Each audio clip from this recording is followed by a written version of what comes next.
போதப்பாண்டியில் travels அதிபர் விஷம் குடித்து தற்கொலை.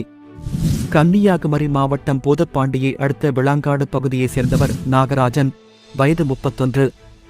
இவர் சொந்தமாக டிராவல்ஸ் வைத்து நடத்தி வந்தார். நாகராஜனுக்கு சுதா, வயது 24 என்ற பெண்ணுடன் கடந்த 1.5 ஆண்டுகளுக்கு முன்பு திருமணம் நடைபெற்றது.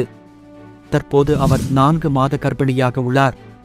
இந்நிலையில் நேற்றிரவு நாகராஜன் வழக்கம் போல் குடும்பத்துடன் ஒன்றாக சேர்ந்து சாப்பிட்டு உள்ளார். பின்னர் அவர் கழிவறைக்கு சென்றுள்ளார். இதற்கிடையில் அவரை பார்க்க சிலர் வீட்டிற்கு வந்துள்ளனர். ஆனால் நீண்ட நேரமாகியும் அவர் கழிவறையில் இருந்து வெளியே வரவில்லை. இதனால் சந்தேகமடைந்த குடும்பத்தினர் கழிவறையின் கதவை தட்டினர்.